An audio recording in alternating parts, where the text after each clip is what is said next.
Fat అనేది అబ్డామినల్లో ఎక్కువ జమ అవుతుంది. దాన్ని కరిగించడం చాలా కష్టం ఉంటుంది. ఓవరాల్ బాడీ వెయిట్ రిడక్షన్ అనేది చాలా ఈజీ.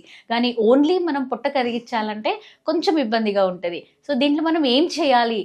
ఏం చేయాలి అంటే ఫస్ట్ మనము మన డయట్ అనేది ప్రయారిటైజ్ చేసుకోవాలి. అంటే ఇప్పుడు చాలామంది ఏం చేస్తారు, తింటారు, అట్లనే సెడెంటరీ లైఫ్ కూర్చుంటుంటారు. ఏది ఫిజికల్ ఎక్సర్సైజెస్ లేదు ఈరోజు రేపు.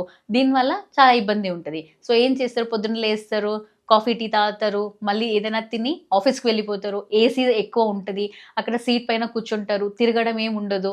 సో మళ్ళీ లేట్ నైట్స్ వస్తారు, చాలా లేట్గా తిని పడుకుంటారు. సో దీనివల్ల ఏమవుతుంది, మనకు ల్యాక్ ఆఫ్ ఫిజికల్ ఎక్సర్సైజ్, ఏ రకమైన శారీరక వ్యాయామం లేకపోవడం వల్ల మనకు ఎక్కువ ఫ్యాట్ అనేది అబ్డామిన్లో కలెక్ట్ అవుతూ ఉంటుంది. సో అది పొట్ట దగ్గర మనకు ఎక్కువ కొవ్వు అనేది మనకు ఒక్క సైడ్ జమ అయిపోతుంది. సో దీనివల్ల మనకు ఫ్యాటీ లివర్స్ ఇలాంటి ప్రాబ్లమ్స్ ఎక్కువ వస్తుంది.